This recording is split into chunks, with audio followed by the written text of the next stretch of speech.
Unit 10, kit. In this unit I talk about equipment, and I do that for lots of reasons. First of all, we're going to talk about weight. In earlier units we talked about styles and approaches, so let's just talk about one of those genres first and then talk about equipment, because I think genre and equipment relate to each other. So if you're taking a reportage approach, I think it makes sense to have a camera that reflects that approach. So I'm a documentary photographer and I use Olympus. I'm an Olympus visionary, but I know some wonderful photographers who work in the field of documentary that use other brands, and their cameras still reflect their genre, that approach they take.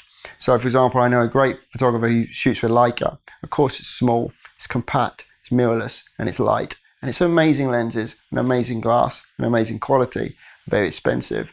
So with the Micro Four Thirds system, which I'm going to concentrate on the still aspect of that, photography rather than video, because the Micro Four Thirds, you can use DJI and Blackmagic and so on, but I'm going to concentrate on the stills.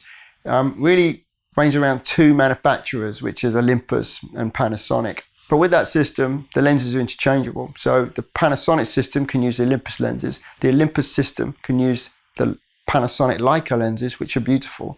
But also we can use Voigtlander lenses.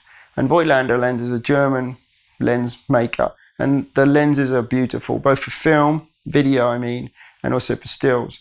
So there's a kind of widening options within that Micro Four Thirds system. And on my Olympus system, there's even silent modes. So I can shoot a ceremony in a silent mode, which I have more than once. And I think the documentary then fits with that approach. And also because of its weight, because they're light and because they're compact, I can wear multiple cameras and not feel an impact in weight. Often on a wedding, I might wear 3 cameras. And I do that because I like the prime lenses.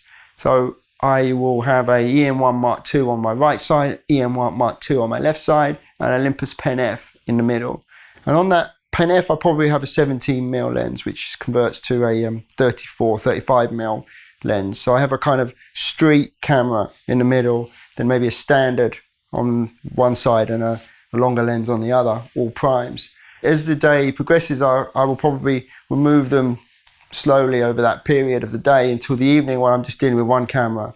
And at that point, I might put a zoom on, maybe in a full frame, it'd be 24 to 70, but in the Micro Four Thirds, it's 12 to 40 that I use, the Olympus 2.8. And I'm using that potentially with a flash for dancing shots.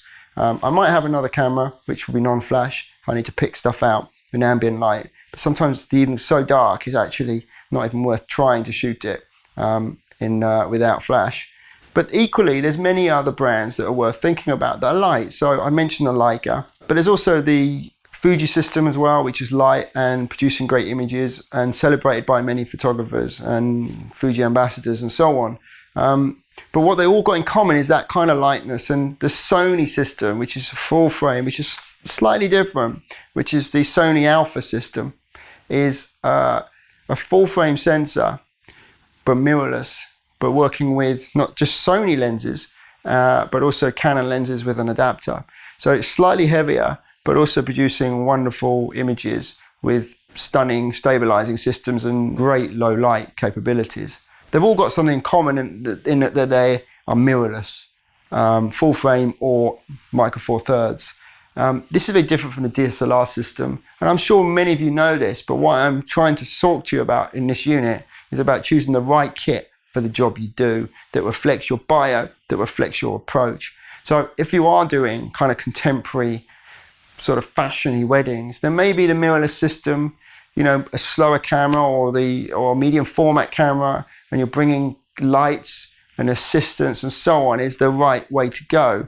So I think the kit should reflect the work, should reflect the approach, and I think that needs to be consciousized. It needs to be something that you are consciously choosing. Now, if that does mean that you need to shift, then shift you must. In my view, I think that you need to progress in that way, rather than saying, well, actually, I'm documentary, but I'm getting a backache and I'm stuck in this system with a DSLR that's heavy and it's clunky and it's noisy and there's no whisper mode or whatever, and that's going to prevent you from truly proving your work as a documentary photographer if you're using heavy cameras, especially those flagship DSLRs that are very heavy and very big with big fat lenses. It makes it hard to be documentary in that tradition, the street tradition of where documentary emerged from, in the Magnum tradition of the, the 30s and 40s and 50s, and that black and white tradition of those discrete cameras. The purpose of this final unit in the course is just to consolidate, think about what's the kit you need, and if that does mean you need to take a leap of faith and shift towards different equipment, then I think that's something you should really consider in your practice. So other bits of equipment I think are important to bring on a wedding shoot are things like LED lights, particularly the ice lights, which are these sort of tubes of daylight, which was pioneered by Jerry Gonis, which is actually called, I think, the ice light. And there's a number of different versions of that same idea of the tube of daylight, which are on the market. And I find them really useful. I normally have 2 or 3 of those in my kit bag. They're great in prep. They're good when I'm shooting the table as well. So if I'm doing details and I need to throw a bit of daylight on it, then I use them. I don't use them in couple portrait that much these days, but sometimes they're around to help feel that you might want to help and use them in low light, especially with the Voigtlander lenses, which has got an aperture of 0.95. So in this couple portrait of Laura and Ben, which is one of my favorite night shots of a couple, I'm actually using an ice light. So I'm backlighting them. I've got a colleague who's below them holding an ice light, which is then silhouetting them to some extent. But also I'm using a Voigtlander lens. At 0.95 at night, I don't have to push my ISO too much, and I'm even hand holding it. And because these cameras are light, I can hand hold with the stabilizer system with a Voigtlander lens with an ice light and get this beautiful moment shooting through the water. So I find that the lighting is a big part of what I now bring into my shoots. And I also will bring wireless systems. So at the moment I use a Cactus wireless system and link that so I can do off-camera flash. I do that in groups. So I think that's important when I'm shooting groups inside to put the lights to the left. So I will have a key light from the left for my interior group photos, and maybe have a fill-in on the right, either as a reflector or as a second wireless with a lower stop on it, so that the right light is more of a fill-in rather than a dual key, because then you're mixing shadows. So I think it's important to have a sense of a key, and I normally do that from the left. But the wireless flash system can be used in couple portraits, and I find I do that as well. And maybe I'm actually crossing into that kind of contemporary wedding genre I spoke about in Unit 1 when I do this. So I might, for 10 minutes in an evening, take the couple away, position them somewhere, and use a wireless flash backlight to create a dramatic moment, a dramatic setup shot. And I do that from time to time. So I think having that range of stuff in your kit, but it's still light. So those ice lights are light. The wireless system is very easy. I'm not bringing huge boxes of lights that I'm connecting to mains because it's wireless. It's just handheld, and it's maybe a range of light stands or colleagues holding lights, which makes it mobile. I think being mobile is quite important in my approach. Sometimes when I don't have an assistant, I might just get a bridesmaid to help, and that's quite fun. You bring them into it and they're hiding behind the couple.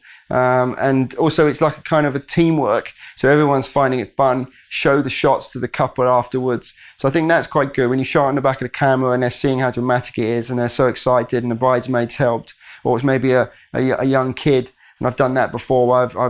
I've used backlighting in dancing. So the first dance, actually using a backlight, and I actually boldly did this once with one of the guests who was about 12 years old, and he was so conscientious. I could tell that he was going to do it exactly how I wanted, and it was a big responsibility. But he moved in the right positions I instructed him to, so we never saw him. We just saw this backlight during the actual first dance itself, which worked really well. A few other things on kit which I think are worth mentioning, something I will always bring with me now on shoots with multiple colleagues, whether it's 2 shooters or 3 or 4 or 5 or 6 or 7, is walkie-talkies. I find them as valuable as a spare body. In fact, I think I've got my main camera, my spare bodies, whether that's 2 or 3 spare bodies, and then my walkie-talkies. They are very, very valuable in my team approach. And that's because of lots of reasons. Just logistically, if you've got a team, even just 2 people, that you can talk to someone and say, look, can you go and do this? I'm doing this. Even in a ceremony, you could say something quietly. So can you just just shoot. Can you just move? I'm going to talk into my little mic here. Can you just move to the reverse and get a wide angle shot from the back? It just allows you to just, while you're shooting, to think of something, and you tell your colleague, just get a wide angle shot from the back. There's no other way you could do it in a ceremony if you didn't have that walkie-talkie. And you could even turn or bend back down low while you're doing it, so you're not actually standing there looking like you're talking, even if you're whispering. So you can be subtle. But at the same time, on big weddings where they're sprawling and you've got planners and so on, and you've got multiple things going on, that you're always contactable. I mean, I often bring a spare walkie-talkie and I give that to the planner. And I say, this is me on channel 723. Anytime you need me, just call me. So they know what channel I'm on, and anyone, they can contact us all at any point. The planner can get hold of me and say, John, we need you here, we need you there. This is happening, there's a change, or so on. But it's also about planning shots. So with my team, if something's happening, then if we've planned the shot and the bride is coming up a set of stairs and the photographer has been allocated a moment to take that shot, the photographer can say, shot taken, move to the next section, out the way, the second photographer can get the shot.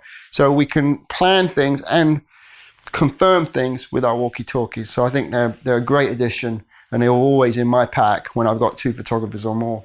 And of course, when I'm talking about walkie-talkies, I'm talking about discrete systems, walkie-talkies with earpieces. So normally they are quite subtle, just going in around my ear. And in fact, on the weddings I'm working on, the planners have got them, and production have got them. So we're all mic'd up anyway. So I'm not standing out as a strange sort of phenomena on set. We're all kind of merged in this. We all look the same in this way. There's also that question about what kind of shooter are you? Are you someone that carries lenses in pockets? Now, in my system, I can carry lenses. I could probably have 3 cameras and have 2 or 3 lenses because they're so small on me. But if you're on a DSLR system and they're quite heavy, you can't literally put a big lens in your pocket. There's also this system called the tri-lens system as a kickstart. It's just come out. So one of my colleagues in my team uses them, my senior filmmaker, and he has this belt system where the lenses are fixed on them and they rotate, and he's able to unclip them and swap them.